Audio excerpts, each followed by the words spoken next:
May the words of my mouth and the meditations of our hearts be acceptable to you, O Lord, our strength and our Redeemer. Amen. Please be seated. The 10 bridesmaids. 5 wise, 5 foolish. This parable is that we'll hear, I'll start over again.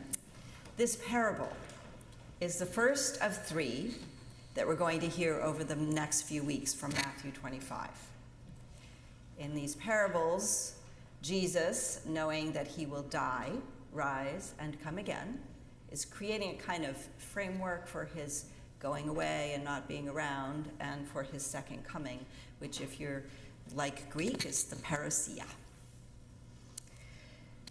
This is how they're going to live. And in the final of these 3 parables, just to frame our conversation over the next few weeks, Jesus speaks those famous words. He says, "Truly I tell you, just as you did to the least of these who are members of my family, you did to me. What you did to the least of these, you did to me." So these 3 parables bundled together in Matthew 25 and coming after Matthew 24, which is a lot of stuff about a second coming with lots of brimstone and stuff that's a little uncomfortable as Episcopalians to listen to. They're not easy. They're not easy to hear. They're not easy to figure out, especially in the context of the way of love, the Episcopalian sort of way of love. They're a hard nut to crack. And that goes for clergy as well as lay people. We have a weekly clergy call. And I know there were clergy on that call that were like, "Do we really have to preach on this?"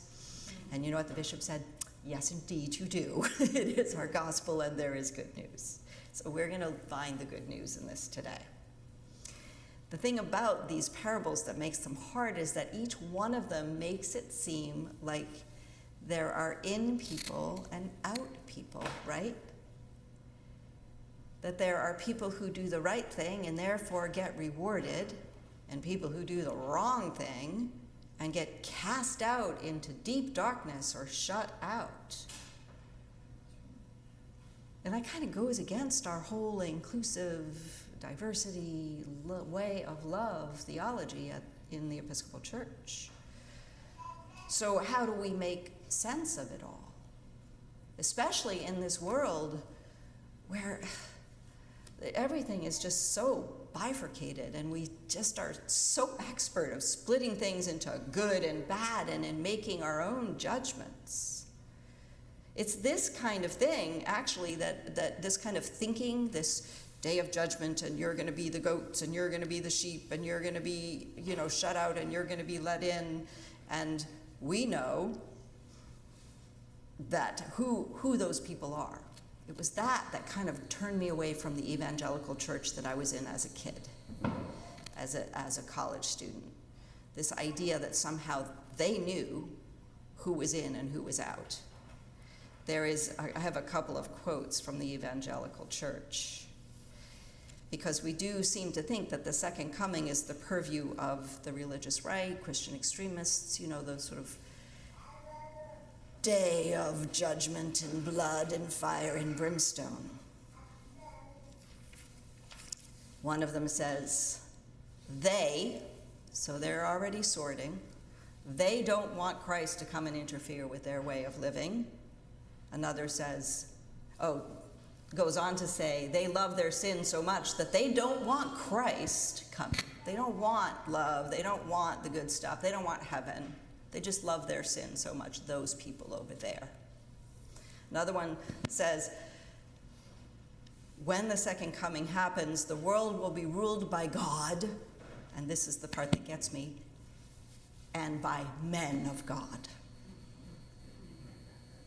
Right?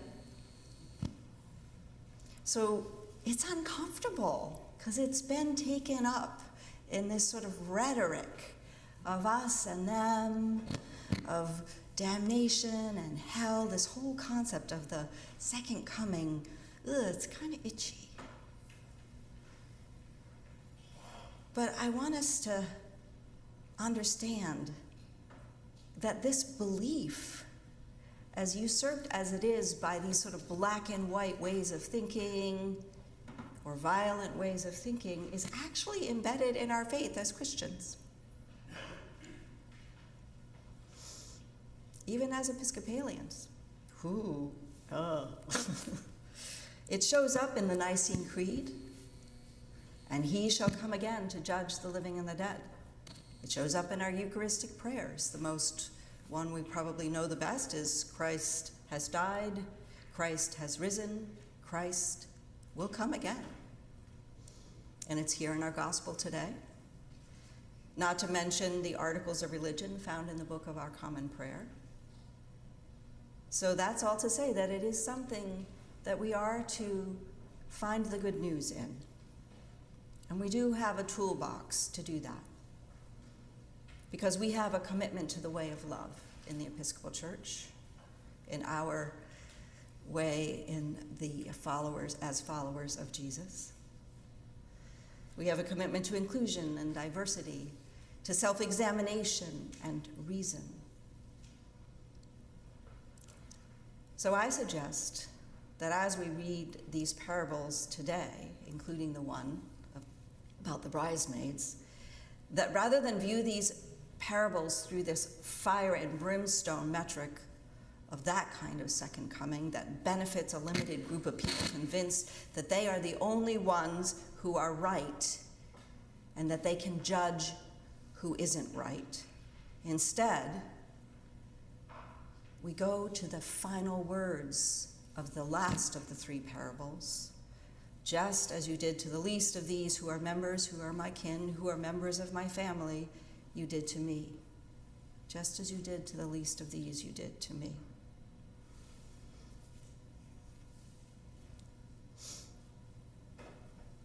Because let's be honest,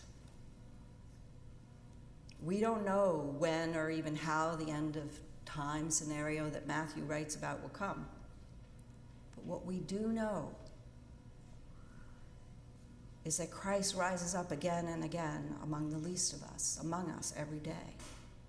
What we do know is that Christ bids us to love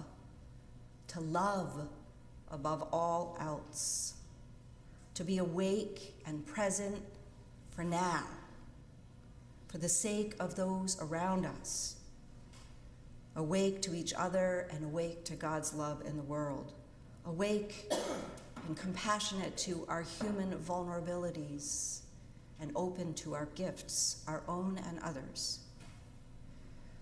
So looking at this first parable through the lens of the least of these and Christ with us, what can we take away? What's the good news? For me, the most profound and difficult part of this passage on the bridesmaids, and often that is where you find the good news. Pay attention to those parts that are like, ooh, I don't like that. The most difficult part is at the end when the bridegroom, a symbol of Christ, comes to the closed door and looks out to see the bridesmaids with their replenished oil, somehow replenished. I mean, somehow these vendors are open at midnight. I'm not sure if the world was just a different place then, but Walmart, you could go to Walmart. So he looks out at these bridesmaids with their replenished oil, and what does he say? He says, I do not know you. And that's the end of the parable. He says, I do not know you. Ouch.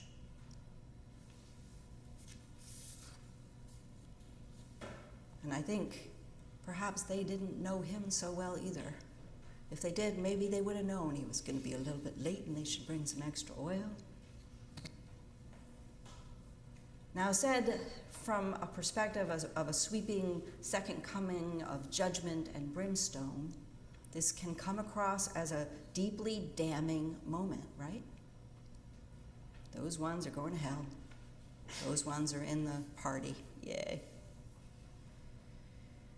But if Christ is most represented here and now by the least of these, if Christ is all about love, if Christ comes again and again and again in the least of these, that is to say, in our most difficult and vulnerable moments, doesn't that take Doesn't that moment take on a whole different meaning? And it's not an easy one. It's not as if we're just saying, love people, it's so easy. No, it's actually way harder than judging and condemning people. Way harder. If it isn't harder, then you're probably holding back a lot. We live in a world where lots of us are holding back. We live in a world where isolation is becoming the norm, where we don't reach out to each other. Vivek Murthy, the US Surgeon General, calls it an epidemic of loneliness. Not knowing each other, we hurt each other, we separate ourselves from each other, we condemn each other. It's not good. Might be easier, but it's not good. These parables give a powerful call to friendship, to community, to that work, to the deep oil of relationship that must be kept and must be tended, that must be kept in abundance, because the need to come together is going to arise again and again and again in our lives and in the world. It's happening right now. And we're arguing, and we're condemning one another instead of discussing, instead of seeing each other as human, instead of meeting each other face to face in love. We need to trust. We need to know each other. And as crazy as the world is now, the effort, the risk of getting to know each other is not only critical, it's also possible. It is, it's possible. It's possible that we can fight this epidemic of loneliness, this epidemic of hate and bifurcation and separation that leads to war, that leads to not taking care of ourselves or each other. It is possible. Keep awake, therefore. For you know neither the day nor the hour. Christ is calling us in these parables, reminding us to do the deep work of knowing one another across divides, of being prepared, to be courageous, to reach out, to get to know each other, really know each other, make connections. Just call your friend who is Jewish and just say, how are you? You don't have to talk about all the political ramifications and your ideas versus their ideas. Just see how they are. Reach out to your friend who's Muslim or Palestinian or Islamic or Middle Eastern. Reach out to your friends who are Ukrainian, who are LGBTQ, who are struggling, who are conservative. Just reach out, friends. Take the time to get to know each other on a human level, because we have that capacity to love and be friends across differences. I bet every one of you has at least one friend or one family member who you love very much, but with whom you very much disagree about things, right? I hope you all do. We need more of that. Because if we have that, when the crisis comes, as it does and has, you are ready. When that second coming comes, you are ready. Us, we are ready, because we know each other and we know who we can turn to for aid. God has given us everything we need to have a loving and abundant world. It's right here. It happens in relationship, it happens in love, it happens in being present and awake to one another's needs, hopes, and gifts. So do I know what the second coming will look like? I do not. But I do know what God is calling to us, and that God is asking us to love deeply, dangerously, and courageously. This we know. May God make it so. Amen.